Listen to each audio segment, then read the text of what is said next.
Pemirsa, pemerintah berencana menyiapkan 200.000 formasi ASN untuk ditempatkan di IKN. Menteri PAN-RB Abdullah Azwar Anas menyebut perpindahan sekitar 2.500 ASN ke IKN akan dilakukan mulai Agustus mendatang. Dalam proses perpindahan Ibu Kota Jakarta ke Ibu Kota Nusantara atau IKN, pemerintah tentunya membutuhkan tambahan pekerja. Menteri Pendayagunaan Aparatur Negara dan Reformasi Birokrasi, Menteri PAN-RB Abdullah Azwar Anas menuturkan, pemerintah tengah menyiapkan rekrutmen untuk fresh graduate untuk ditugaskan di IKN.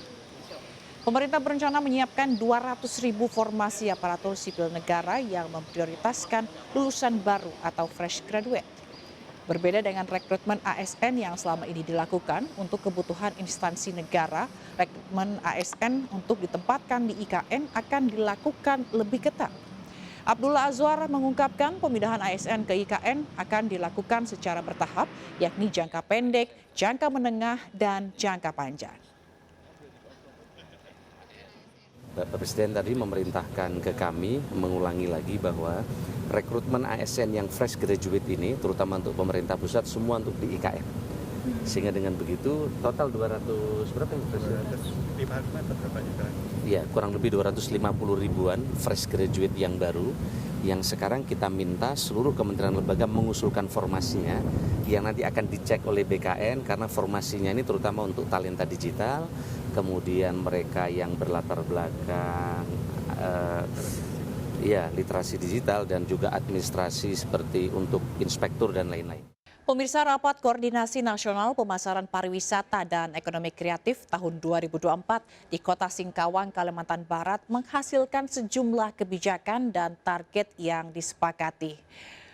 Melalui Rakornas ini, Kemenparekraf akan mendorong transformasi pariwisata yang berkualitas dan berkelanjutan. Menteri Pariwisata dan Ekonomi Kreatif Sandiaga Salahuddin Uno menutup Rapat Koordinasi Nasional Pemasaran Pariwisata dan Ekonomi Kreatif di Kota Singkawang, Kalimantan Barat.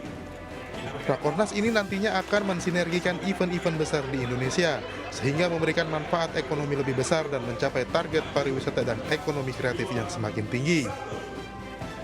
Kali ini untuk mensinergikan bagaimana event-event besar ini seperti kita lihat di luar negeri ada Swiftonomics, jadi ada event besar yang bisa menarik kegiatan ekonomi yang membuka peluang usaha dan lapangan kerja. Ini juga kita lakukan di seluruh wilayah Nusantara.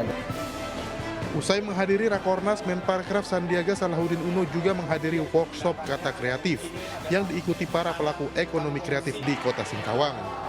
Sandiaga meminta kepada para pelaku usaha agar terus berinovasi dan berkarya, serta membangun jejaring dalam upaya meningkatkan ekonomi masyarakat dan menciptakan lapangan kerja. Dari Kota Singkawang, Kalimantan Barat, Rizky Kurnia, iNews melaporkan.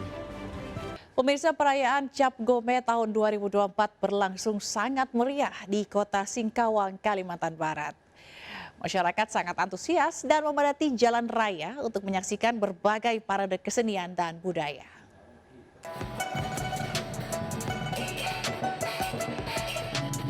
Cap Gomeh dirayakan sangat meriah di Kota Singkawang, Kalimantan Barat. Masyarakat memadati jalan raya untuk menyaksikan parade Cap Gomeh 2024. Menparekraf Sandiaga Salahuddin Uno mengapresiasi kemeriahan Cap Gomeh yang mampu menjadi daya tarik wisata di Kalimantan Barat. Di Kalimantan Barat berarti magnet Kalimantan Barat sebagai daya tarik wisata Nusantara ini sudah sangat bisa kita rasakan, terutama dengan Festival Cap Gome yang berhasil menembus top 10 karisma event Nusantara.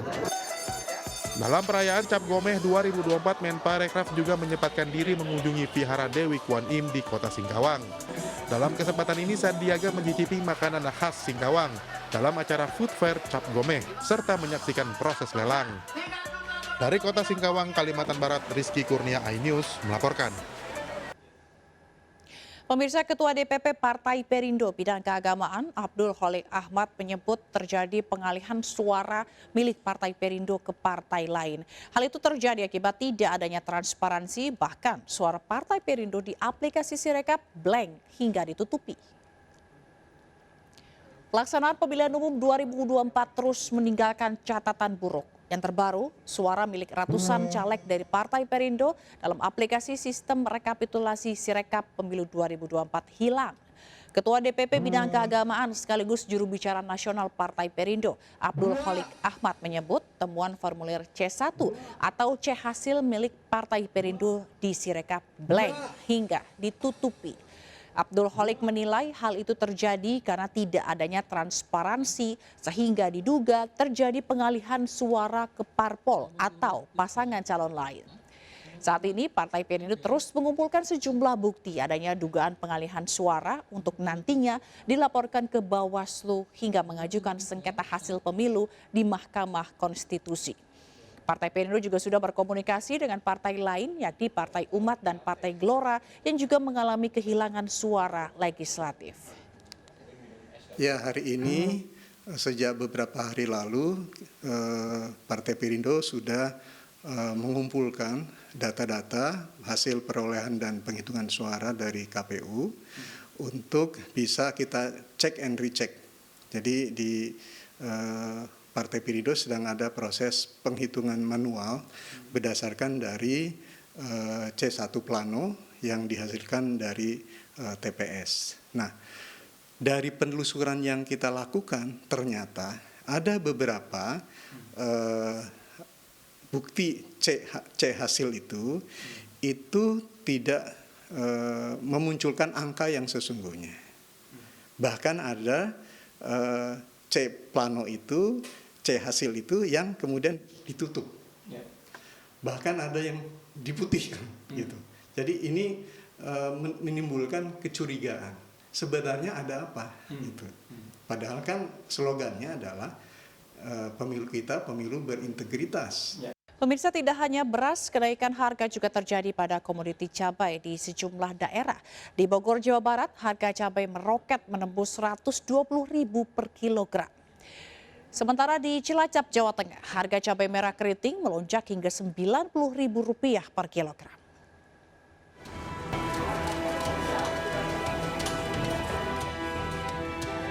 Sepekan jelang Ramadan, sejumlah harga komoditi terus merangkak naik.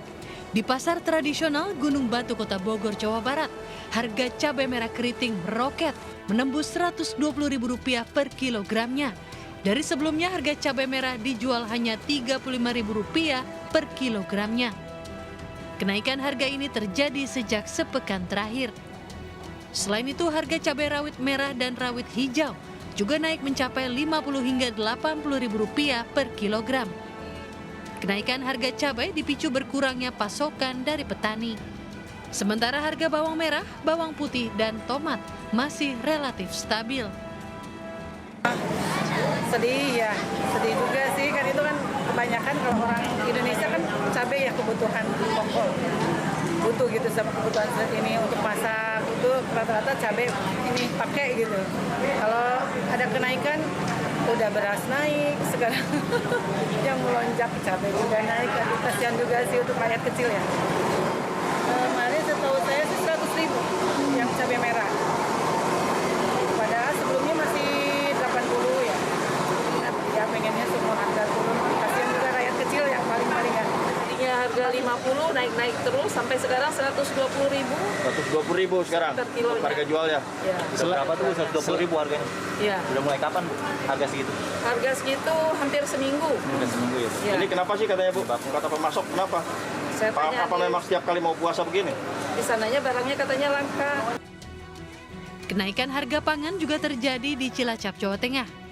Seperti di pasar tradisional Kabupaten Cilacap, harga cabai merah keriting menembus Rp90.000 per kilogram. Dari sebelumnya Rp70.000 per kilogram. Kenaikan harga cabai yang terjadi pasca pemilu 14 Februari juga diakibatkan minimnya pasokan dari para petani. Akibatnya banyak pembeli yang mengurangi jumlah pembeliannya. Kenaikan harga pangan juga membuat penurunan omset para pedagang. Tim kontributor iNews melaporkan. Pemirsa, sebuah perusahaan distributor alat kesehatan dan kecantikan estetika memperkenalkan produk kecantikan yang dapat mengatasi berbagai permasalahan kulit. Hadir dengan teknologi inovatif mampu menghasilkan kulit wajah yang sempurna.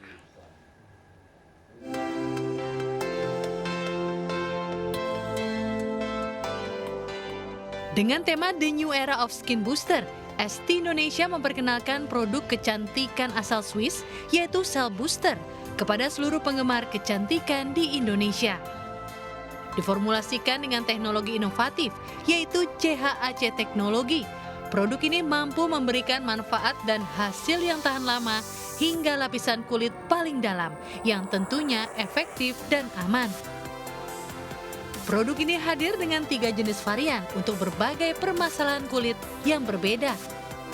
Mulai dari untuk mengurangi penumpukan lemak, kulit kendur, dan meningkatkan kelembapan kulit, mengatasi hiperpigmentasi dan penuaan dini, hingga untuk menyamarkan bekas luka dan garis halus serta kerutan.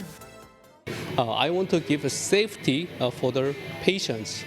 So this Cell Booster is a medical skin booster, injectable, medical class 3, so it's very safe and then very effective. The protocol for Cell Booster is 3 times in a row in 2 weeks interval, so that you have optimal results with the Cell Booster. Acara ini juga dihadiri oleh para dermatologis dan sejumlah praktisi kesehatan. Efektivitas yang bagus ya. Memang masih perlu pengamatan jangka panjang, tapi saya ngelihat respon dari pasien juga baik gitu. Jadi saya rasa layak untuk dilanjutkan. Diharapkan Cell Booster dapat memberikan solusi terbaik dari berbagai permasalahan kulit di berbagai negara, termasuk di Asia dan Eropa. Dari Jakarta, Muharlin, Dipo Andi Muharam, dan Sutrisno melaporkan.